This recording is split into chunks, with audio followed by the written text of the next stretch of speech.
جاہلی معاشرہ جو ہے اس کا معاشرتی نظام کیا تھا؟ کیا وہاں عورتیں ننگی رہتی تھی؟ کیا وہاں کوئی خاندانی نظام نہیں تھا؟ یہ نہ سمجھیے کہ وہاں کوئی اس طرح کا معاملہ تھا کہ کوئی خلا تھا۔ نمبر ایک، ان کا قبائلی نظام بہت مضبوط تھا، اور جب قبائلی نظام مضبوط ہوتا تو خاندانی نظام بہت مستحکم ہوتا۔ قبیلہ خاندانوں کے مجموعے کا نام ہے نا۔ نمبر دو، شرفاء کی جو خواتین ہوتی تھی ان کے عام لباس کے علاوہ دو چیزیں اور ان کے استعمال میں رہتے، ایک خمار، اوڑھنی، گھروں کے اندر وہ اوڑھنی، ایک جلباب، لمبی سی چادر کہ جب باہر نکلتی تھی تو اس میں اپنے پورے جسم کو لپیٹ لیتی تھی لیکن چہرہ نہیں چھپاتی۔ یہ جلباب کا لفظ قرآن میں آیا، خمار کا خمور ہننا، جلابیب ہننا، یہ الفاظ انہیں معلوم تھے نا، ان کے زیر استعمال تھے نا، ورنہ کوئی نیا لفظ کہاں سے آ جاتا؟ تو جلباب اور خمار ان کے لباس کا حصہ تھا، گھر میں اوڑھنی، اور باہر نکلے تو ایک بڑی چادر میں اپنے آپ کو لپیٹ لے، لیکن چہرہ نہیں چھپانا۔ سر کے اوپر بھی ضروری نہیں ہے کہ کچھ ہے ہو۔ البتہ نہ گھر کے اندر کوئی مخلوط اجتماعات کی کوئی پابندی تھی، مرد ہیں عورتیں ساتھ ہیں، بیٹھے باتیں ہو رہی ہیں، خوش گپیاں ہو رہی ہیں، کھانا کھا رہے ہیں ساتھ مل کر، جیسے آج ویسٹ میں ہے۔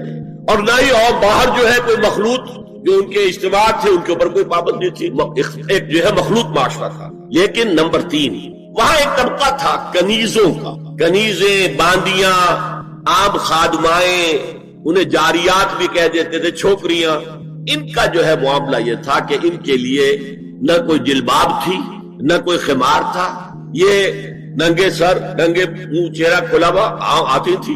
لباس کے بھی کوئی بہت زیادہ ان کے کوڈ نہیں تھے، بے پردگی، عریانی، بے حیائی اور بے شرمی، یہ سب ان میں تھے۔ یہاں تک کہ ان کے آقا ان سے پروسٹیٹیوشن بھی کرواتے تھے، جس کو کہ روکا ہے قرآن نے آ کر سورہ نور کے اندر۔ ذریعہ بناتے تھے آمدنی کا، میری کنیز ہے، کوئی اسے استعمال کرے، پیسے دے، کمائی ہے نا اس کی، میرے پاس آئے گی میری کنیز۔ تو یہ پروسٹیٹیوشن اور قحبہ گری جو ہے یہ بھی ان کے اندر عام تھی۔ تو یہ دو طبقے ہو گئے، شرفاء کی خواتین اور یہ عام چھوکریاں، خادمائیں، باندیاں، کنیزیں، جاریات، اور ان سے چھیڑ چھاڑ کرنے کا لوگوں کو حق تھا۔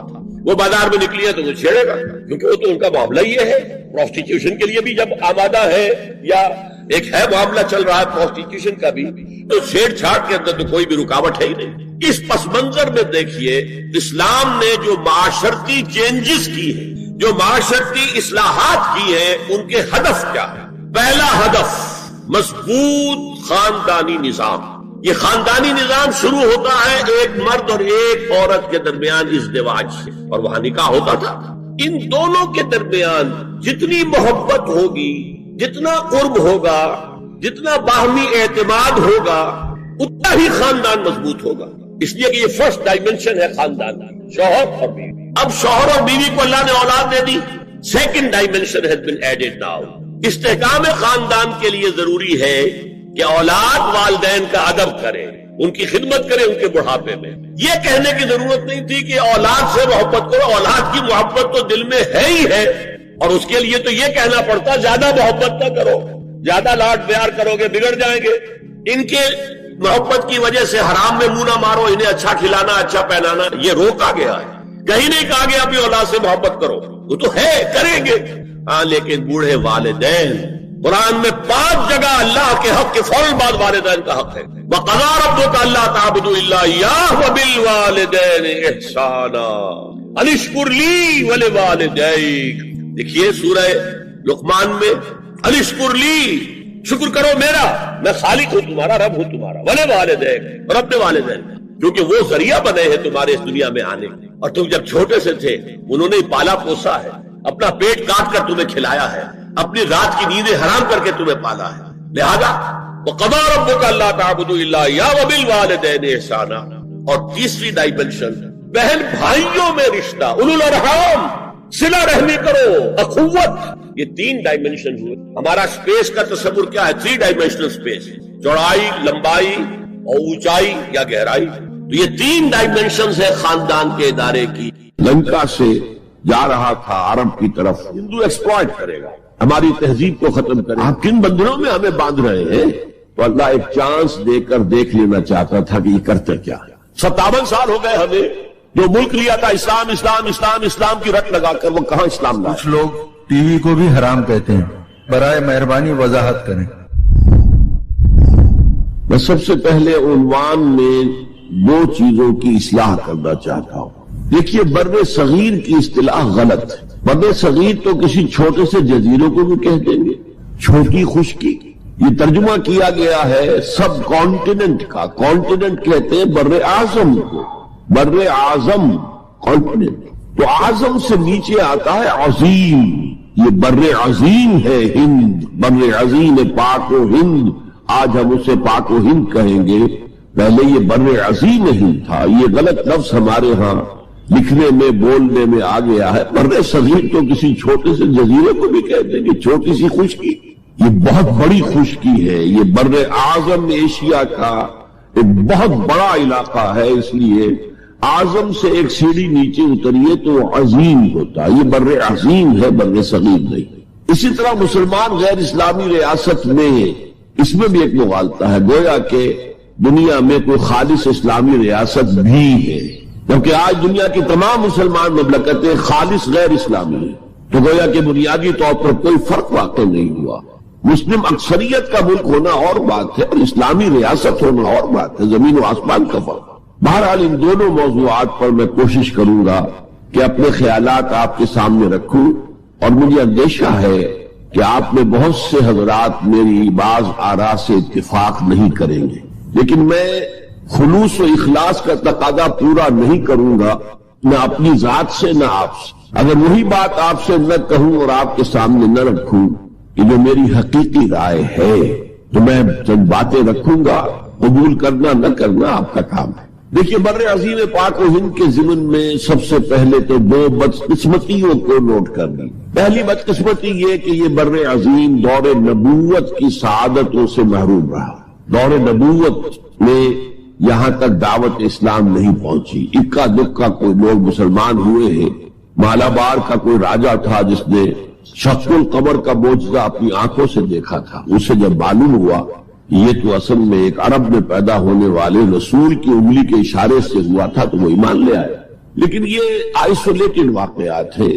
بحیثیت مجموعی بر عظیم پاک و ہند دور نبوت کی برکات سے محروم رہا۔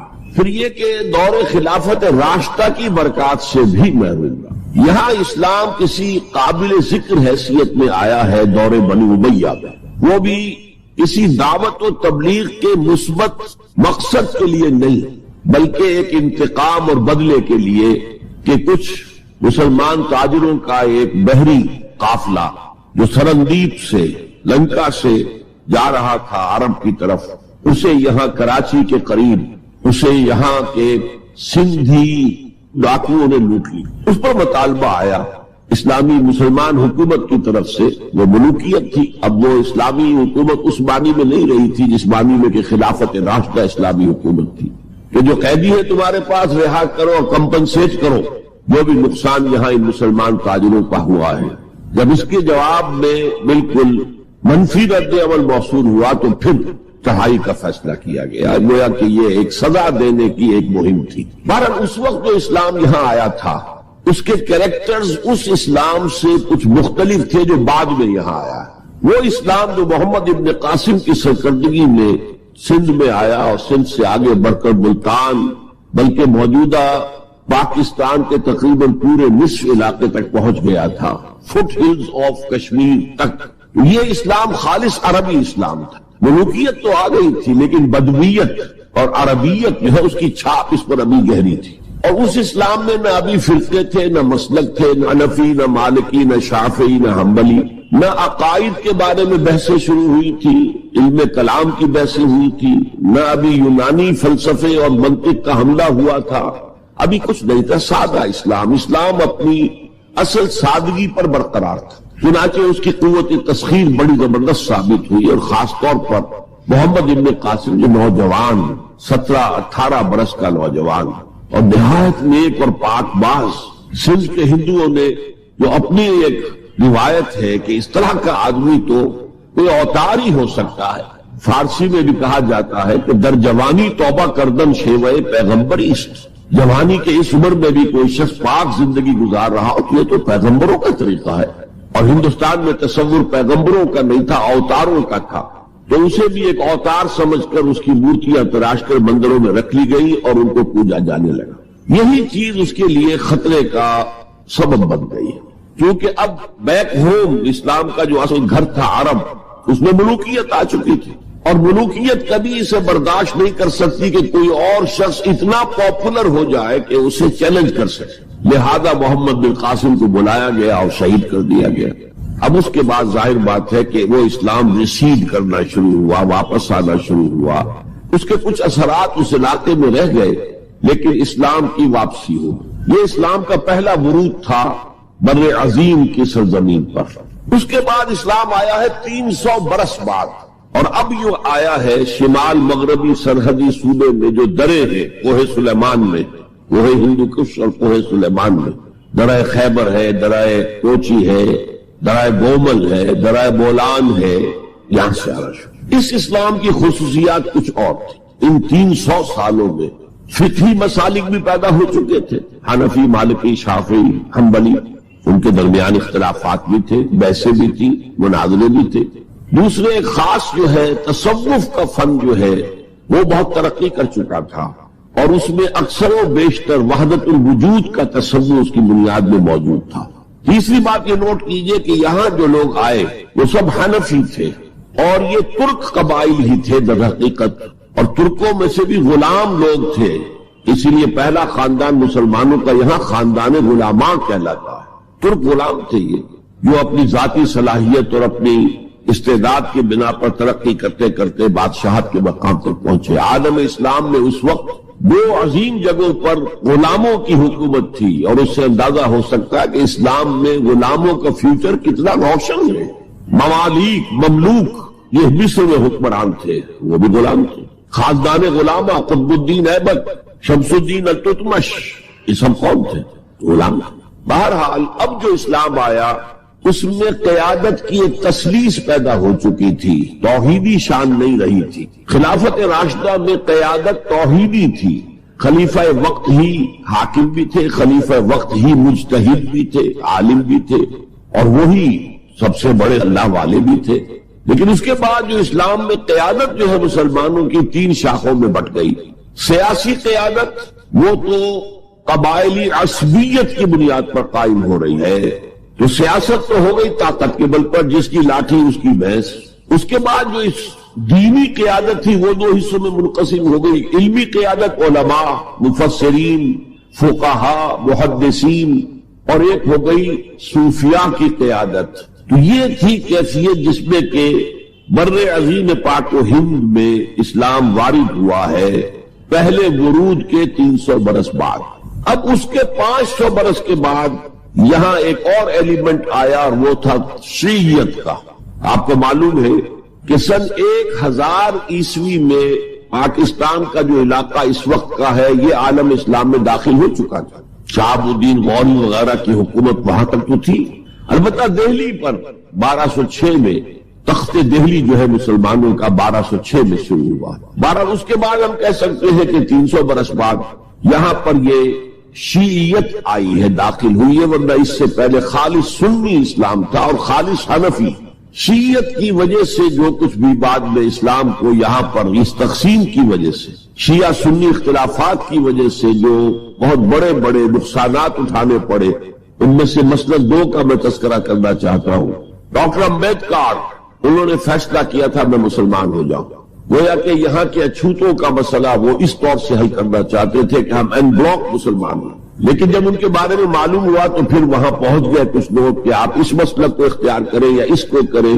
وہ اسی حیث بحث میں پھر انہوں نے فیصلہ کیا کہ میں کوئی بھی نہیں اختیار کرتا، اگر کوئی ایک اسلام ہے ہی نہیں، اب میں ایک کو اختیار کرتا ہوں تو دوسرے سے میری مخاصمت ہو جائے گی، دوسرے کو اختیار کرتا ہوں تو پہلے سے ہو جائے گی۔ اب اگلا دور آیا، ہندوستان میں انگریز آ گئے۔ یہاں موجود بہت سے غیر مسلموں کو شاید میری باتیں اب کچھ ناگوار گزریں، لیکن کچھ حقائق ہیں جو تلخ ہیں لیکن حقائق ہیں، انہیں سمجھنا چاہیے۔ انگریزوں نے یہاں آ کر حکومت چھینی سی مسلمانوں سے بیشتر۔ ایسے تو یہ کہ ہندو راجے مہاراجا بھی تھے، لیکن بیشتر علاقوں میں تو مسلمان حاکم تھے، لہذا انہوں نے مسلمانوں کو دبانا بہت ضروری سمجھا، اس لیے کہ جو سابق حاکم ہو ان میں ایسپریشنز پیدا ہوتی رہتی ہے کہ ہم تھے یہاں کے حاکم، کیوں نہ واپس حاصل کریں۔ بغاوت کے ان کے اندر جراثیم مسلسل پروان چڑھتے، مسلمانوں کو دبایا اور ہندوؤں کو اٹھایا. کیوں کہ ہندوؤں کے لیے معاملہ صرف چینج آف ماسٹرز کا تھا، کوئی بڑا حادثہ تو نہیں تھا. پہلے مسلمانوں کے غلام تھے، اب انگریزوں کے غلام ہو گئے، اور اس اعتبار سے انگریز نے بھی انہیں قریب کیا اور ہندوؤں نے بھی مغربی علوم اور مغربی سائنسز کو پڑھنے میں بڑی سبقت کی. بنگال میں انگریز آیا، اور بنگال میں آپ کو معلوم ہے اکثر و بیشتر جو سائنسدان پیدا ہوئے جن کی کہ لکھی ہوئی ٹیکسٹ بکس جو ہے بہت عرصے تک استعمال ہوتی رہی ہندوستان میں. یہ کون تھے؟ چیٹرجی، بنرجی، سب کے سب بنگالی تھے. ایک اور بات یہ ہے کہ ہندو اپنے ماضی سے بہت دور آ چکے تھے. ان کا ماضی عظمت والا، آخر اشوک کا دور بہت عظمت کا، چندر گپت موریہ کا دور بہت عظمت کا، وکرمادیتیہ کا دور بہت عظمت کا تھا، لیکن وہ بہت پیچھے جا چکے تھے. تقریباً مسلمانوں کی آمد کی وجہ سے 1000 سال کا فصل واقع ہو چکا. لہذا تہذیب و تمدن کے لیے بھی، جیسے کہ انہوں نے مسلمانوں کے زمانے میں فارسی پڑھی، فارسی پڑھتے تھے، کوڈ لینگویج فارسی ہے، جیسے کہ بعد میں مسلمان اور ہندوؤں سب نے انگریزی پڑھی. ملازمتیں ملیں گے تو انگریزی پڑھنے والوں کو ملیں گے، راستہ کیریئرز کا کھلے گا تو انگریزی پڑھنے والوں کا کھلے گا.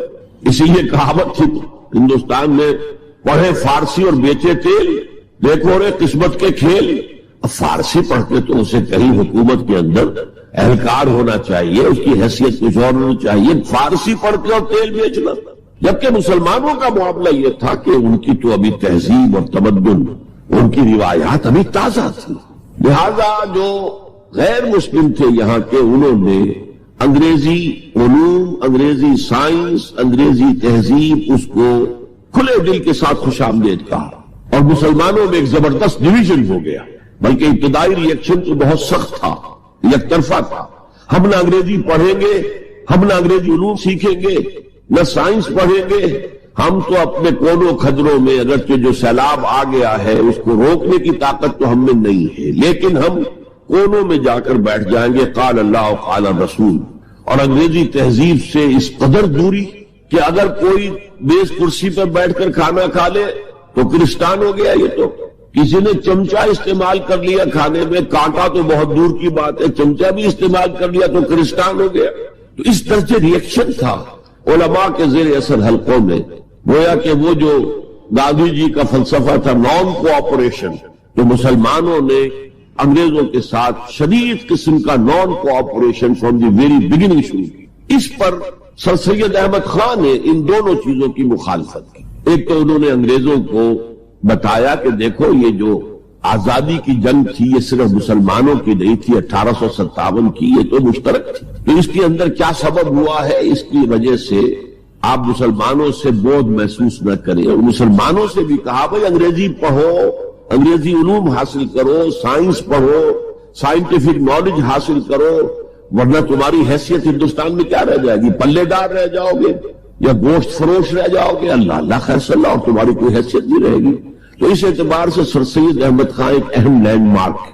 اس کے علاوہ انگریزی دور کا ایک اور جو پہلو بہت اہم ہے، انگریزوں نے ڈیوائڈ اینڈ رول پالیسی کے تحت مسلمانوں اور ہندوؤں کے درمیان مرافرت کو ہوا دی. یہ ان کی پالیسی رہی مستقل. یہ ایک قوم کی حیثیت سے سامنے نہ آ جائے، پھر ظاہر بات ہے کہ ہمارے پاؤں تو اکھڑ جائیں گے یہاں سے. تو یہ جو ہمارے ہاں شروع ہوا، کچھ اور فیکٹر بھی تھے. ہندوؤں میں ایک انتقامی جذبہ بھی تھا کہ مسلمانوں نے ہم پر حکومت کی ہے 800 برس، 1000 برس، اور ظاہر بات ہے سارے حاکم اچھے تو نہیں تھے، کوئی اچھا بھی تھا، تو اکثر و بیشتر تو عیاش قسم کے لوگ تھے. ہم نے محل بنائے، تاج محل بنائے، ہم نے کوئی کام اور تو کیا نہیں. دین کی تبلیغ تو اولیاء اللہ نے کیا، صوفیاء نے کی.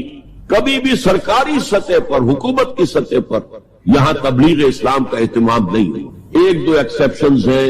ایک راجہ گجرات کاٹھیا واڑ کے علاقے کا جس نے کہ تبلیغ کا اہتمام کیا، ایک راجہ کشمیر کا تھا جس نے تبلیغ کا اہتمام کیا. باقی حکمرانوں نے کوئی کوشش. آزادی سے قبل متصلاً جو کیفیت پیدا ہو گئی تھی، اس کا ایک اہم فیکٹر یہ تھا کہ مسلمانوں میں ہندوؤں کا ایک خوف پیدا ہو، کیونکہ جو نظام اب بن چکا تھا وہ تو یہ تھا کہ ووٹ کی بنیاد پر فیصلے ہوں گے، 1 مین 1 ووٹ. اس کے اعتبار سے مسلمان اقلیت میں اور غیر مسلم ہندو یہاں اکثریت میں. تو گویا کہ ہمیشہ کے لیے اگر ایک ملک کی حیثیت سے یہ ملک جو ہے تقسیم آزادی حاصل کرتا ہے تو مسلمان غلام ہو جائے گا، ان کی تہذیب بھی ختم کر دی جائے گی. شدھی کی تحریک شروع ہو چکی تھی، ان کا مذہب بھی تبدیل کرنے کی کوشش کی جائے گی.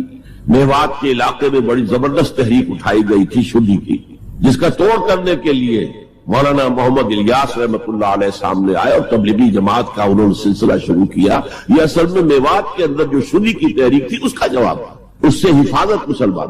تو اندیشہ یہ تھا کہ ہندو ایکسپلائٹ کرے گا، ہماری تہذیب کو ختم کرے گا، ہماری زبان کو ختم کرے گا، معاشی طور پر ہمیں ایکسپلائٹ کرے گا، مفلوج کرے گا، اور اپنی سی کوشش کرے گا کہ ہمارا مذہب بھی تبدیل کرا دے۔ مسلمانوں کی ایک قومی جماعت، اگرچہ وہ شروع میں قومی اس کو کہنا غلط تھا، وہ نوابوں، جاگیرداروں، نواب زادوں ان کی جماعت تھی مسلم لیگ، جو 1906 میں قائم ہوئی۔ مسلمان عوام کا اس سے ساتھ کوئی نہ رابطہ تھا، نہ ان کا کوئی رابطہ عوام کے ساتھ۔ اس کی جو 1906 سے لے کر 1924 تک کی جد و جہد ہے، وہ ساری دفاعی جد و جہد تھی۔ ہمارے یہ حقوق ہونے چاہیے، ہمیں اس کی ایشورنس دی جانی چاہیے، ہمیں سیپریٹ الیکٹوریٹ دیا جائے، اور یہ کہ اس سے بھی آگے بڑھ کر ہمیں مرکز میں کچھ زیادہ حیثیت دی جائے تاکہ ہماری بھی کوئی حیثیت ہو، کوئی توازن پیدا ہو سکے۔ بس اسی پر ساری گفتگو کچھ تو شریف تھی۔ اور اس کے ضمن میں محمد علی جناح جو ہے وہ تو پروفٹ آف لو قرار دیے گئے تھے، اتحاد کا پیغام بر۔ وہ 1906 میں تھے، انڈیا میں موجود مسلم لیگ میں شامل نہیں ہوئے تھے، کانگریس کے رکن تھے۔ اس کے بعد 1913 میں جا کر مسلم لیگ میں شامل ہوئے ہیں مولانا محمد علی جوہر کے کہنے پر۔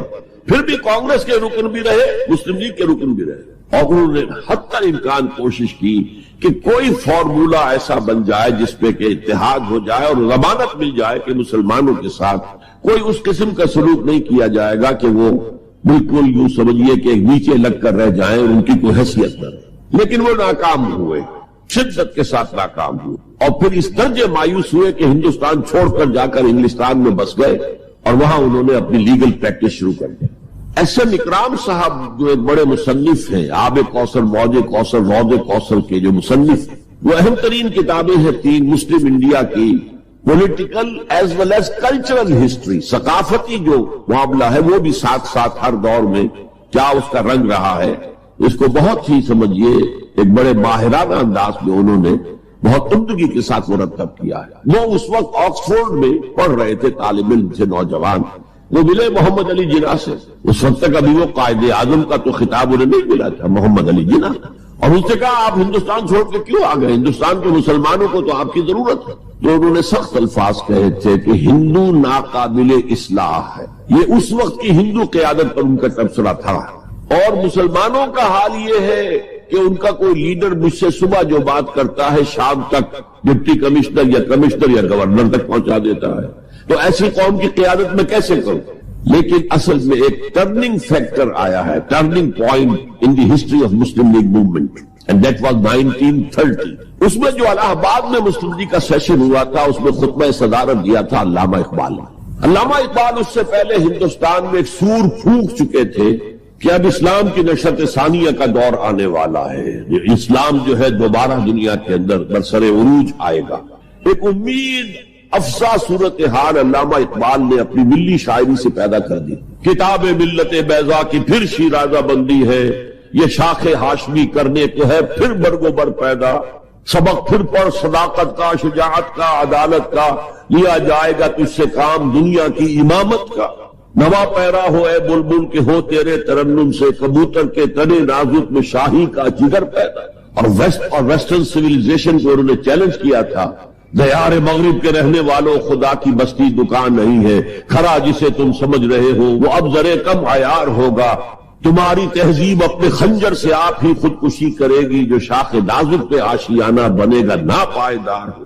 یہاں فرسٹ ورلڈ وار کے بعد جو عالم اسلام کی کیفیت ہوئی تھی، اس پر کس قدر یاس انگیز، نا امیدی سے بھرا ہوا مرثیہ مولانا حالی نے لکھا تھا۔ قوم کی زبان اس وقت وہ قومی شاعر جو ہے قوم کی زبان ہوتا ہے۔ پستی کا کوئی حد سے گزر نہ دیکھے، اسلام کا گر کر نہ ابھر نہ دیکھے، مانے نہ کبھی مد ہے ہر جزر کے بعد دریا کا ہمارے جو اتر نہ دیکھے۔ اور آخر میں جو مناجات بحضور سرور کونین صلی اللہ علیہ وسلم، اے خاصان رسول وقت دعا ہے، امت میں تیری آ کے عجب وقت پڑا ہے، وہ دی جو بڑی شان سے نکلا تھا وطن سے، پردیس میں وہ آج غریب الغربا ہے۔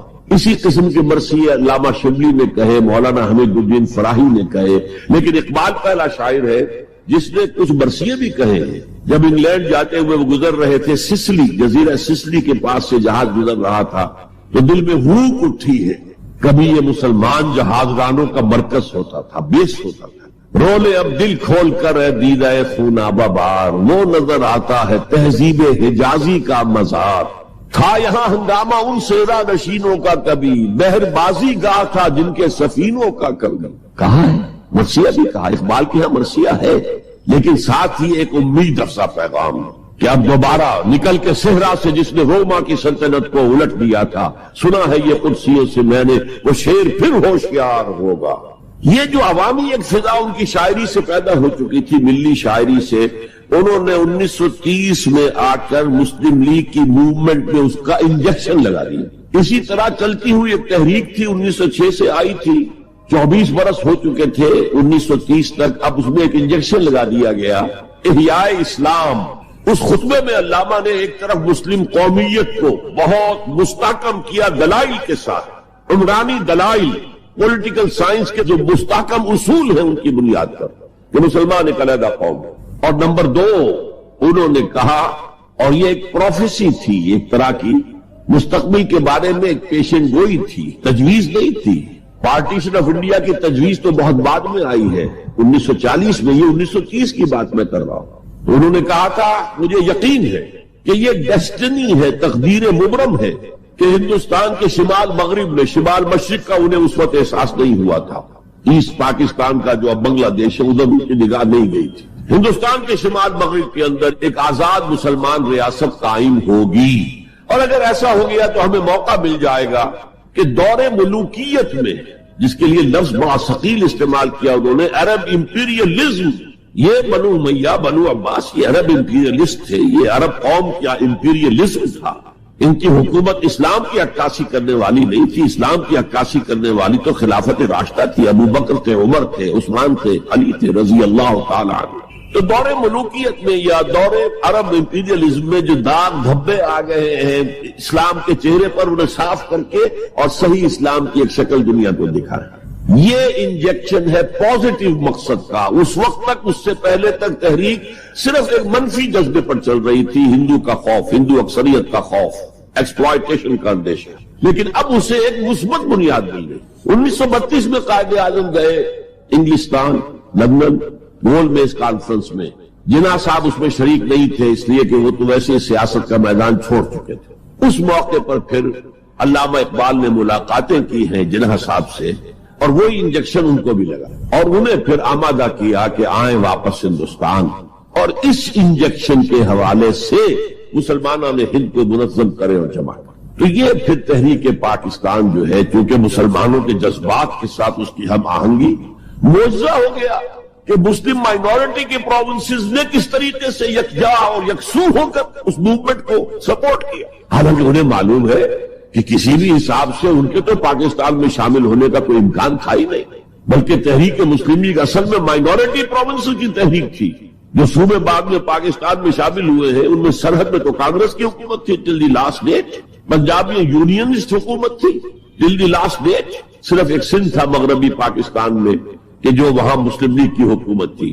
ہاں، بنگال میں مسلم لیگ کی حکومت تھی، اور بنگال ہی مولد ہے جہاں ولادت ہوئی ہے 1906 میں مسلم لیگ کی، اور طویل ترین عرصے تک مسلم لیگ کی حکومت وہاں رہی۔ اب بھی وہاں پر تحریکیں چلتی رہتی ہیں اینٹی پاکستان، 2 مرتبہ پاکستان نے ایئر فورس بھی استعمال کی ہے وہاں پر، یہ سب کچھ آپ کو معلوم ہے۔ بہرحال اس کے نتیجے میں ملک تقسیم ہو گیا، اور 2 قوموں کے درمیان جو نفرت اس دوران میں پیدا ہو گئی تھی وہ ایک آتش فشاں کی طرح پھٹ پڑ جو کچھ ہوا ہے پارٹیشن کے وقت۔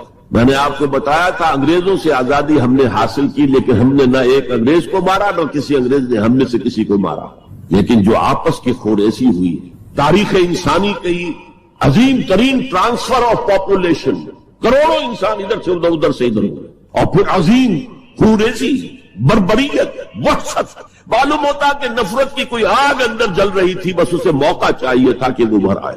وہ میں کچھ نہ کچھ تجزیہ کر چکا ہوں کہ یہ نفرت جو ہے کچھ انڈیجینس بھی تھی، کچھ تھی ان کے اندر ایک جذبہ انتقام تھا کہ دوسروں نے ہم پر حکومت کی اتنے عرصے، لیکن اس میں بڑا حصہ جو ہے وہ انگریز کی ڈیوائڈ اینڈ رول پالیسی کا تھا، اور وہ جاتے جاتے ایک بون آف کنٹینشن بھی ڈال گیا کہ یہ دونوں اس پر لڑتے رہے تاکہ ہمارے خلاف کوئی جذبہ نفرت ان کے اندر نہ ابھرے۔ تو یہ انگریز کی پالیسی تو یقیناً بہت کامیاب تھی، لیکن وہ نفرت کا جو عالم اس وقت تھا اس کو آپ اس وقت امیجن نہیں کر سکتے۔ وہ نوجوان جو پیدا ہی ہوئے بعد میں پارٹیشن کے بھی 20 25 30 سال بعد پیدا ہوئے، انہیں کیا اندازہ ہو سکتا ہے؟ قطعاً اندازہ نہیں۔ کبھی کبھی ربط ہو جاتا ہے معاملہ، جیسے کہ کبھی کسی جگہ ہو گیا، کبھی کسی جگہ ہو گیا، ابھی حال ہی میں جو کچھ گجرات میں ہو گیا تھا وہ ہو جاتا ہے، لیکن یہ کہ کوئی ہندو اور مسلمانوں کے درمیان وہ دشمنی اور وہ معاملہ نہیں ہے، بلکہ بہت سے لوگ اس کو امیجن ہی نہیں کر سکتے کہ معاملہ کس حد تک پہنچ گیا۔ اس کے بعد ایک خیال یہ تھا ہندوستان میں کہ پاکستان جلدی ختم ہو جائے گا، اور اس کی کوششیں بھی کی گئی۔ پاکستان کے حصے کا روپیہ روک لیا گیا، پاکستان کے حصے کے ہتھیار روک لیے گئے۔ پاکستان نے اس کو محسوس کیا کہ اس سے تھریٹ ٹو اٹس ایگزسٹنس، جس کے نتیجے میں، جس کے رد عمل میں وہ امریکہ کی جھولی میں جا گرا۔ It was reaction. میں اسلامی جمعیت طلبہ کا ناظم اعلیٰ تھا 1953 میں، ہمارے وزیر اعظم اس وقت تھے خواجہ ناظم الدین، وہ لاہور کے دورے پر آئے تھے، میں طلبہ کا ایک وفد لے کر ان سے ملنے گیا۔ ایک تو اس زمانے میں وہ اینٹی قادیانی موومنٹ چل رہی تھی اور اس میں بہت کچھ تو خون لاہور میں ہوا تھا، اس کے بارے میں نے کچھ باتیں کی، اور پھر میں نے ان سے کہا یہ میڈو اس بلا کا نام ہے، میڈو تھی اس وقت، مڈل ایسٹ ڈیفنس آرگنائزیشن، آپ کن بندروں میں ہمیں باندھ رہے ہیں؟ بہت ہی بھلے آدمی تھے۔ مجھے واقعہ یہ ہے کہ ایک ہی میری تو ملاقات ہے، لیکن اس شخص کی شرافت کا اور سادگی کا جو نقش قائم ہوا میرے دل پر، وہ آج تک بہت دیکھیے یہ معاملہ جو ہے یہ حکومت کا ہے، یہ آپ نوجوان ہیں، طالب علم ہے، آپ کا اس سے کوئی سروکار نہیں۔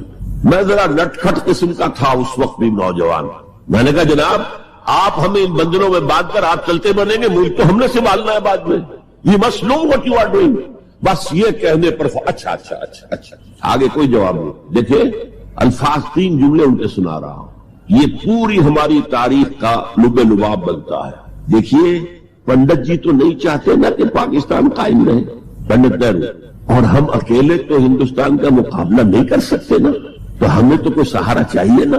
3 جملے، یہ پاکستان کی فورن پالیسی کا اول روز سے کارنر سٹون ہے۔ بلکہ یہاں میں ذرا ضمنی طور پر بتا دوں کہ پاکستان کے قائم ہونے اور قائم رہنے میں کتنا بڑا ہاتھ اور کتنا بڑا دخل پنڈت نہرو کا ہے۔ دیکھیے ایک جینیس شخص تھا ابوالکلام آزاد، جینیس، اس میں کوئی شک نہیں، اور کیبنٹ مشن پلان کا مرتب کرنے والا وہی تھا۔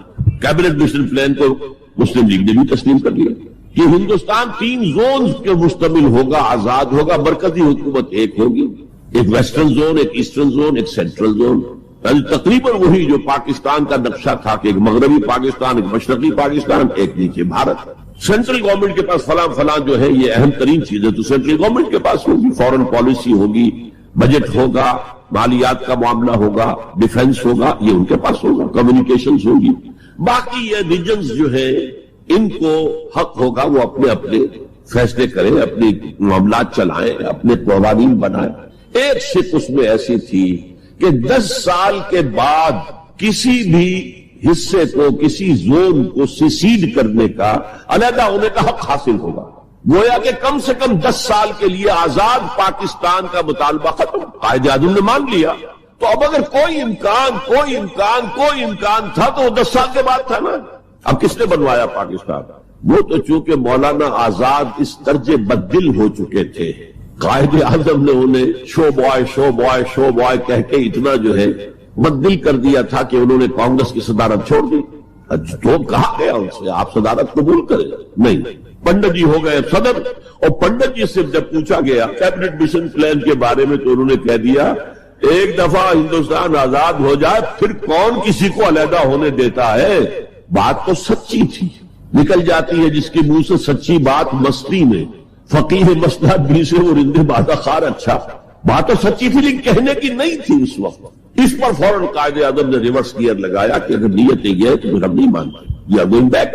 تو عالم واقعہ میں پاکستان کس نے بنوایا 1947 میں؟ ہسٹری کا تجزیہ کیجئے، سمجھ گئے یہ کچھ اللہ تعالیٰ کی مشیت تھی۔ تمام انسانوں کے دل حضور کی ایک حدیث کے مطابق اللہ کی 2 انگلیوں کے مابین ہوتے ہیں، وہ جدھر چاہتا پھیر دیتے۔ یہ اللہ کی حکمت تھی، اللہ چاہتا تھا کہ یہ مسلمانان ہند جو کہہ رہے ہیں اللہ ہمیں آزادی دے، انگریز سے بھی دے، ہندو سے بھی دے، تیرے دین کا بول بالا کریں گے، ہم تیرے نبی کا دین قائم کریں گے، تو اللہ ایک چانس دے کر دیکھ لینا چاہتا تھا کہ یہ کرتے کیا ہے۔ حالانکہ لارڈ ماؤنٹ بیٹن کی تجویز تھی کہ 14 اگست کو انڈیا پہلے اس کی فریڈم ڈکلیئر ہو اور 15 کو پاکستان کی ہو، تاریخ بدل جاتی۔ یہاں کے پنڈتوں نے کہا کہ 14 جو ہے وہ منحوس دن ہے، لہذا انہوں نے کہا 15 تو 14 کو پاکستان، اور وہ 27ویں شب تھی رمضان مبارک۔ یہ اصل میں ایسا ہی معاملہ ہے جیسے کہ مصر میں بنی اسرائیل نے حضرت موسیٰ سے کہا تھا کہ اے موسیٰ، تمہارے آنے سے پہلے بھی ہم پر تشدد ہوتا تھا اور ہمیں ہر طرح ستایا جاتا تھا، تمہارے آنے کے بعد بھی حال ہمارا تو وہی ہے، ہماری تو کوئی بھلائی نہیں ہو سکی۔ تو حضرت موسیٰ کا ایک جواب جو ہے وہ وہاں پر منقول ہے، عَصَىٰ رَبُّكُمْ أَن يُهْلِكَ عَدُوَّكُمْ، قریب ہے کہ تمہارا رب تمہارے دشمن کو ہلاک کر دے، وَيَسْتَخْلِفَكُمْ فِي الْأَرْضِ، اور تمہیں زمین میں طاقت دے، فَيَنْظُرَ كَيْفَ تَعْمَلُونَ، پھر وہ دیکھے گا تم کیا کر۔ وہ انہوں نے جو کچھ کیا تھا وہ اس کی تاریخ میں آپ کے سامنے بیان کر چکا ہوں۔ اب صورتحال تبدیل ہو رہی ہے، اب تعلقات کے بحال ہونے کا معاملہ تیزی کے ساتھ جاری ہے، دوستی کی طرف قدم بڑھ رہے ہیں۔ بالکل وہ بات جو علامہ اقبال نے اپنے اسی خطبے میں کہی تھی کہ ویسٹ پاکستان وہ جو بھی ہوگا، اس وقت پاکستان لفظ استعمال نہیں کیا تھا، وہ ہندوستان کی حفاظت کا ذریعہ بنے۔ ہندوستان پر ہمیشہ حملہ آور ہوا نارتھ ویسٹ سے، ہمالیہ کراس کر کے تو کوئی آ نہیں سکتا، اور تاریخ میں پہلی مرتبہ انگریز آئے تھے سمندر کے راستے سے، باقی تو جو آیا وہ کوئی ہن آئے، منگولز آئے، پٹھان آئے، جو بھی آیا ادھر ہی سے آیا ہے۔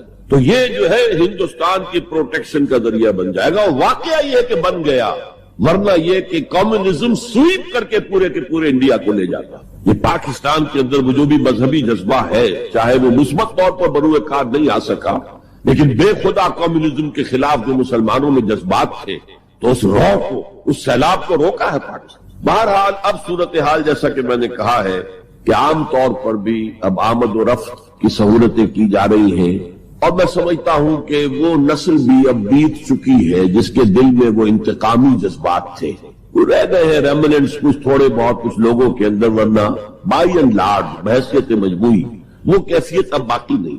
امید یہ بھی ہو رہی ہے کہ کشمیر کا مسئلہ بھی حل ہو جائے یا ختم ہو جائے، ایز اے ڈسپیوٹ ختم ہو جائے، اللہ کرے کہ ایسا ہو جائے، اللہ کرے کہ ایسا ہو جائے، اور پھر بات وہ ہو جائے جو قائد اعظم نے کہی تھی جب ان سے پوچھا گیا تھا کہ ہندوستان اور پاکستان کے تعلقات کیسے ہوں گے، وہ کہا جیسے کینیڈا اور یو ایس اے کے ہیں۔ اب آپ کو معلوم ہے کینیڈا اور یو ایس اے کے درمیان کتنے قریبی تعلقات، تو ان کا ویژن تو کچھ اور تھا، جو ہوا ہے وہ تو در حقیقت یو میں کال اٹ کہ یہ تو در حقیقت ستم ظریفی ہے، جو بھی تاریخ کی ستم ظریفی ہے، جو ہوا ہے کیا ہوا، nobody could imagine، نہ کانگریس کے لیڈرز اور نیتا اس کا امیجن کر سکتے تھے، نہ مسلم لیگ کے لیڈرز جو ہے وہ اس کو امیجن کر سکتے تھے جو کچھ ہوا ہے۔ میں نے یہ ساری بحث اس لیے کہی ہے کہ میرے نزدیک اب بر عظیم ہند کے اندر اسلام کی دعوت کے بہترین مواقع میں صورتحال تبدیل ہو رہی ہے اور تیزی سے مزید ہوگی، یہ حالات کا تقاضا ہے، it's a march of history جسے کوئی روک نہیں سکتا، لہذا یہاں پر اب مواقع ہیں اور بہت عظیم مواقع ہیں۔ اب اس میں میں چند پوائنٹ آپ کے سامنے رکھنا چاہتا ہوں۔ نمبر 1، روح کا تصور اور روحانیت کا تصور مشترک ہے ہندو مت میں اور اسلام میں۔ آتما اور پرماتما کا تعلق، ہمارے ہاں روح کا اور اللہ کی ذات کا تعلق، یہ سلونک عن الروح قل الروح من امر ربی، اور میں بتا چکا ہوں آپ کو علامہ اقبال کا فلسفہ خودی انہوں نے خود کہا، سورہ حشر کی اس آیت سے ماخوذ ہے۔ یہ واقعہ بہت اہم ہے علامہ اقبال کی زندگی کا۔ سید نذیر نیازی جو ان کے قریب بیٹھنے والے ہم نشین لوگ تھے، انہوں نے خود کوٹ کیا ہے ہماری یہ قرآن کانفرنس میں لاہور میں، کہ ایک دفعہ میں نے علامہ سے پوچھا کہ کوئی شخص کہہ دیتا ہے کہ آپ کا جو فلسفہ برگزوں سے ہے یا نیٹشے سے ہے، کوئی کسی اور کا جو ہے کوڑی لے کر آتا ہے، جو فلسفہ خودی آپ خود کیوں نہیں بتاتے؟ What is the source of your the فلسفی آف سیلف؟ فرمایا کہ اچھا کل فلاں وقت آ جانا، میں تمہیں ڈکٹیٹ کرا دوں۔ وہ کہتے ہیں میں خوشی سے پھولے نہیں سمایا کہ یہ میری قسمت ہے، شاعر مشرق حکیم الامت مجھے لکھوائیں گے کہ ان کے فلسفہ خودی کی سورس کیا ہے۔ وقت معین پر میں آ گیا، کاپی پینسل تیار کر کے، اور مجھ سے کہا ذرا قرآن مجید نکال لینا شیلف میں سے۔ میرے ساری امیدوں پر اوس پڑ گئی کہ مجھے جو خیال تھا ہسٹری آف فلسفی کی کوئی کتاب نکلوائیں گے یا کسی اور فلسفر کی کوئی کتاب نکلوائیں گے، یہ قرآن نکلوایا۔ کھولو سورہ حشر، پاؤ اس کی آیت، وَلَا تَكُونُوا كَالَّذِينَ نَسُوا اللَّهَ فَأَنسَاهُمْ أَنفُسَهُم، ان لوگوں کے مانند نہ ہو جانا جنہوں نے اللہ کو بھلا دیا تو اللہ نے انہیں اپنے آپ سے غافل کر دیا۔ یہ کون سا اپنا آپ ہے جس سے انسان غافل ہوتا؟ کیا اپنے جسم کے تقاضوں سے غافل ہوتا ہے؟ جسم کو تو بڑا دھو کے اچھے سے اچھے صابن سے دھوئے گا اور جو ہے صاف کرے گا اور اچھے سے اچھی چیزیں اس میں لگائے گا، تیل لگائے گا آلہ اور سب کچھ کرے گا۔ ذرا سی تکلیف ہو جائے گی تو بھاگا جائے گا ڈاکٹر کے پاس۔ کس سے غافل ہے؟ اپنے حیوانی وجود سے غافل ہے کوئی؟ اس کے تقاضوں سے غافل ہے کوئی؟ یہ کوئی اور وجود ہے انسان کا جس سے وہ غافل ہوئے، وہ اس کا روحانی وجود۔ اور یہی میں نے آپ کو بتایا تھا، اپنشد کا یہ جملہ میں پڑھ کر وجد میں آ گیا تھا۔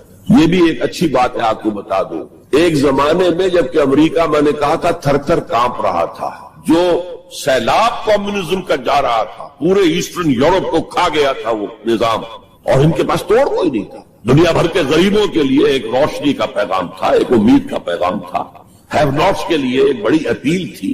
کہاں سے کہاں وہ پہنچ چکا تھا، لیٹن امریکہ پہنچ چکا تھا، کوئی انویژن تو نہیں ہوا تھا۔ It was the invasion of the philosophy, invasion of an ideology, Marxism.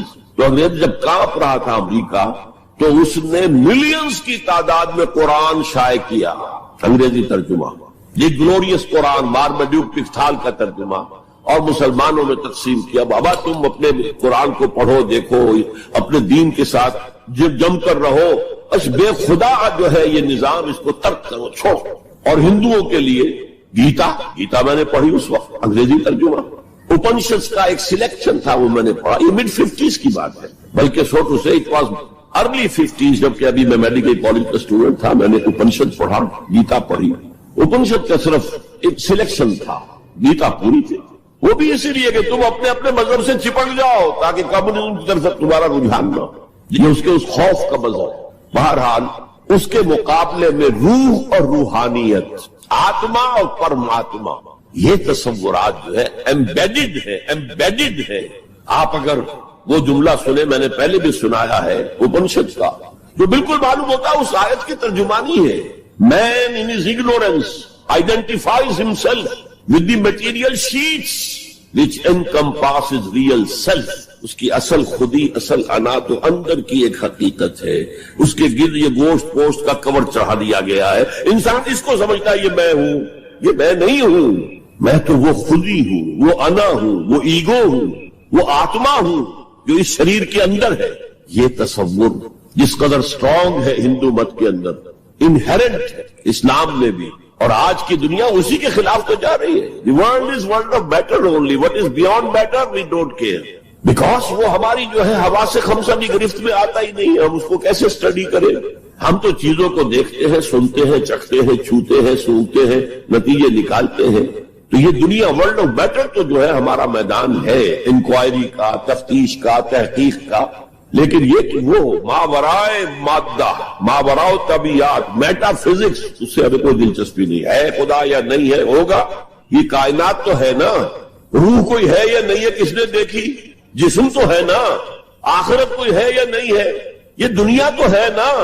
تو جو ہے، جو واقعہ ہے، جو ریئلزم اسی کا نام ہے، جو ریئل ہے، اس تک اپنی توجہ محدود رکھو۔ جو مذہب کے ایسنس کے خلاف ہے، اس مذہب میں ہندو مت اور اسلام مشترک، وہ ایسنس آف مذہب، روح اور روحانیت۔ نمبر 2، ہندو اسکرپچرز کا اگر مطالعہ کیا جائے ان کی اصل زبان میں، اور سملیرٹیز جو ہے اسلام میں اور ہندوازم میں، ان کو واضح کیا دلائل کے ساتھ، حوالوں کے ساتھ، اور ان کو ہائی لائٹ کیا جائے۔ اختلافات اگر ہیں وہ بھی ہیں، لیکن سملیرٹیز کیا کیا۔ یہ کام میرے علم میں آیا تھا کچھ عرصے سے، مولانا محمد منظور نعمانی جو لکھنؤ والے ہیں، ان کے صاحبزادے کر رہے ہیں، اور مجھے خوشی ہوئی تھی۔ اب جو کچھ کیا ہے ذاکر نائک صاحب نے، وہ اتفاقی ہے کہ میں ٹیلی ویژن کھولا ہوا تھا، اس میں ان کا پروگرام آیا، میں نے پورا دیکھا ہے، وہ سملیرٹیز بٹوین ہندوازم اینڈ اسلام۔ اب میں اپریشیٹ کرتا ہوں، یہ کام کرنے کا ہے جو ہم نے نہیں کیا بدقسمتی سے۔ ہم نے یہاں آ کر یہاں کے لوگوں کے ذہن کو پڑھنے کی کوشش نہیں کی، ہم نے تو ان پر حکومت کی ہے۔ اللہ خیر صلی اللہ۔ جب تک آپ کسی قوم کے ذہن کو نہیں سمجھیں گے، ان کی سوچ کیا ہے، ان کی سوچ کا صغرا کبرا کیا ہے، پریمیسز کیا ہے جن پر کہ ان کے عقائد کھڑے ہوئے ہیں، آپ کیسے کمیونیکیٹ کریں گے؟ ہم نے ضرورت ہی محسوس نہیں کی وائی ٹو کمیونیکیٹ۔ ہمارے پاس طاقت ہے، we have brute force and we can govern them, that's all. یہ ہماری مجرمانہ غفلت رہی ہے، یہاں پر مجرمانہ غفلت رہی۔ میرا بھی ایک واقعہ جو ہے اس ضمن میں بہت ہی سبق آموز ہے۔ آج سے 13 سال قبل میں ہندوستان جب آیا تھا 1991 میں، تو میں لکھنؤ بھی گیا تھا، وہاں مولانا علی میاں میرے منتظر تھے، پھر انہیں جانا تھا ضروری رائے بریلی اپنے آبائی شہر، تو میں بھی ان کے ساتھ ان کی گاڑی میں بیٹھ کر گیا۔ 24 گھنٹے وہاں میں مقیم رہا، اس مسجد میں نماز پڑھی، 4-5 نمازیں پڑھی جہاں سے کہ سید احمد بریلوی رحمت اللہ علیہ نے اپنی ہجرت کا آغاز کیا تھا۔ وہاں میں نے ان سے ایک بات کہی کہ مولانا دوسرے مدارس جو ہے بریلوی اور دیوبندی، شاید وہ تو میری اس تجویز پر غور تو دور کی بات ہے، اس کو سننے پر بھی آمادہ نہ ہو، ندوہ نسبتاً کھلے خیال کا، کھلے ذہن کا سمجھا جاتا ہے نمائندہ، تو آپ ندوے میں سنسکرت کی تعلیم کو لازم کریں تاکہ آپ کے طلباء جو نکلے وہ ویدوں کو پڑھیں ڈائریکٹلی، اپنشد کو پڑھیں ڈائریکٹلی۔ کہنے لگے ہاں یہ تو آپ نے بہت اچھی بات کہی، بہت صحیح بات ہے، بہت صحیح ہے۔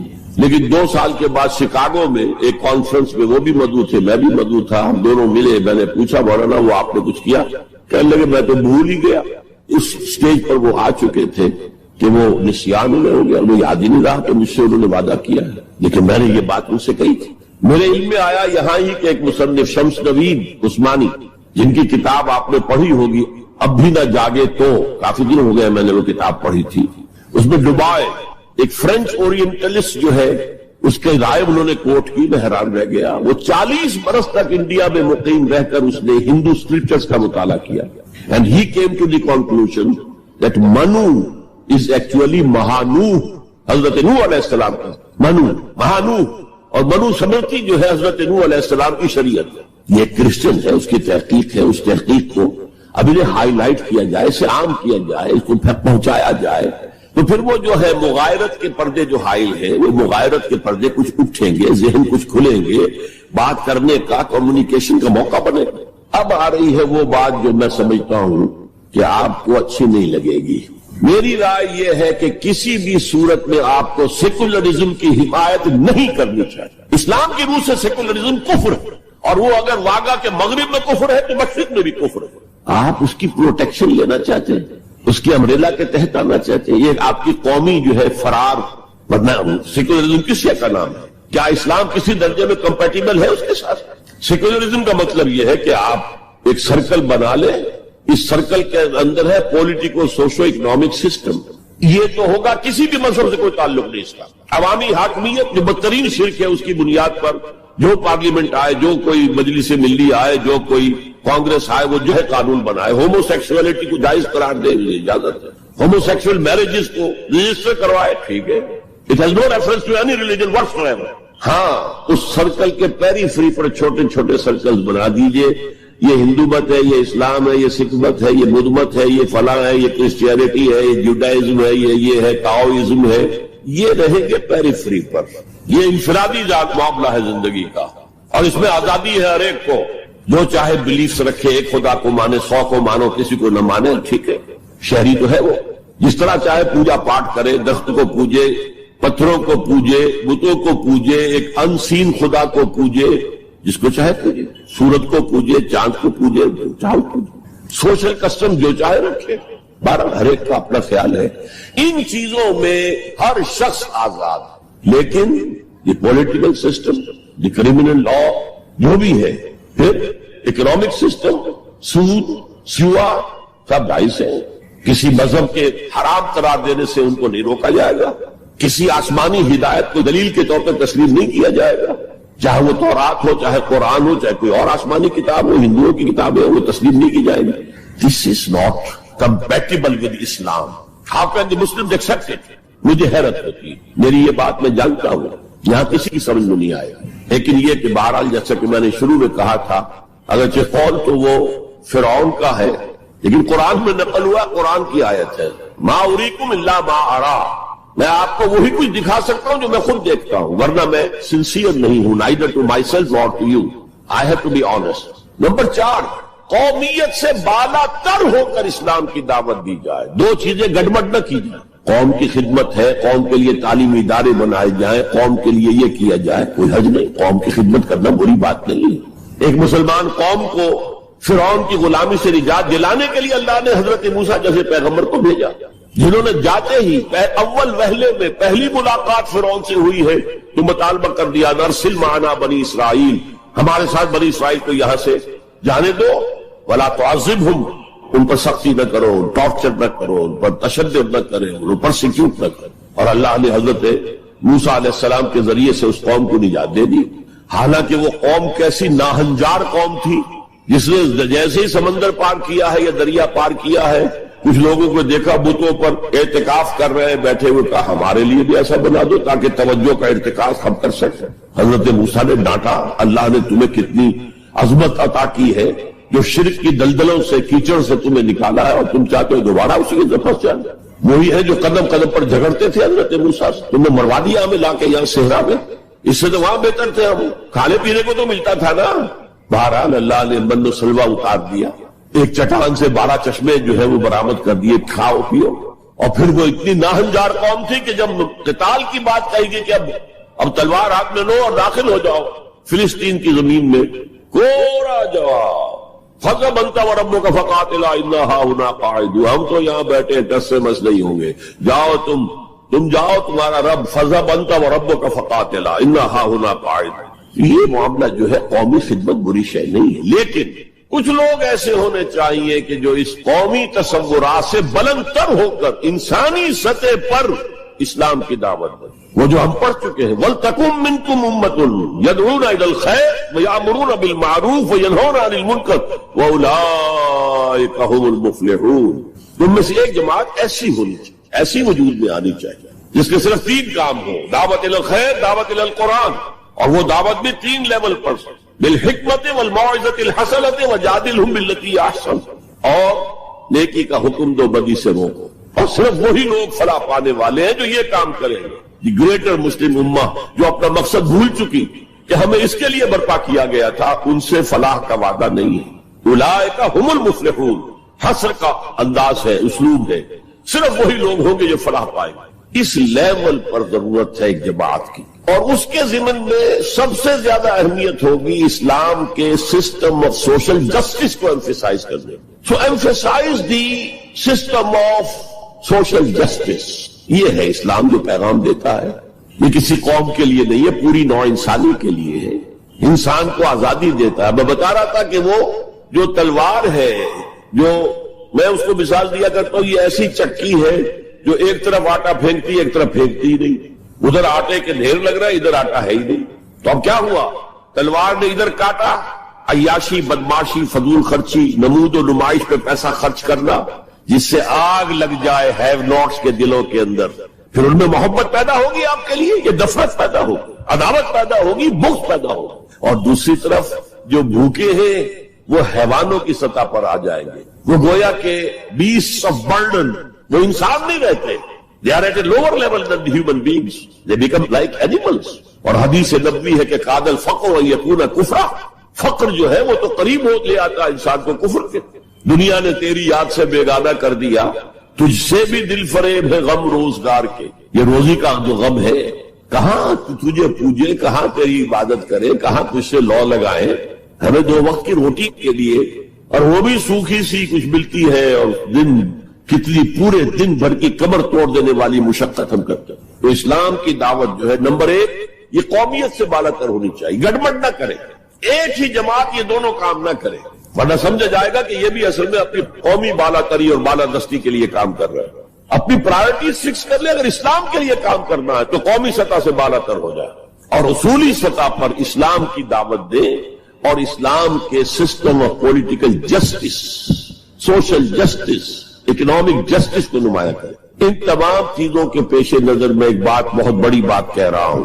حضور کی ایک حدیث ہے، مجھے مشرق کی طرف سے ٹھنڈی ہوا آ رہی ہے۔ اقبال نے جب ترانہ ہندی لکھا تھا اس میں کوٹ کیا تھا، میرے عرب کو آئی ٹھنڈی ہوا جہاں سے، میرا وطن وہی ہے، میرا وطن وہی۔ کیا جب ہم بہرحال اپنی جگہ پر سمجھ رہے تھے، رب بھی ہے امید کہ کسی طرح اللہ ہمیں توفیق دے دے، پاکستان میں وہ نظام قائم کر دے جو پوری انسانیت کے لیے ایک مینارہ نور بن جائے۔ یہی باتیں اقبال نے کہی تھی، میں کوٹ کر چکا ہوں۔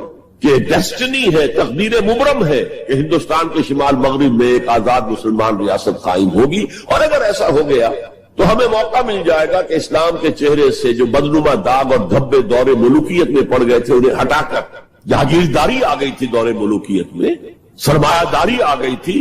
ابلیس کی مجلس شورا میں ابلیس سے کہلوایا ہے اقبال نے، ابلیس کی زبان سے وہ اپنا پیغام دے رہا ہے، جانتا ہوں میں یہ امت حامل قرآن نہیں ہے، وہی سرمایہ داری بندہ مومن کا دین، جانتا ہوں میں کہ مشرق کی اندھیری رات میں بے ید بیضا ہے پیران حرم کی آستین۔ لیکن ایک عجیب بات کہی ہے، عصر حاضر کے تقاضاؤں سے ہے لیکن یہ خوف، اس ڈیمانڈ آف ہسٹری، عصر حاضر کے تقاضاؤں سے ہے لیکن یہ خوف، ہو نہ جائے آشکارا شرع پیغمبر کہیں۔ عصر حاضر کے تقاضے سمجھ لیجئے۔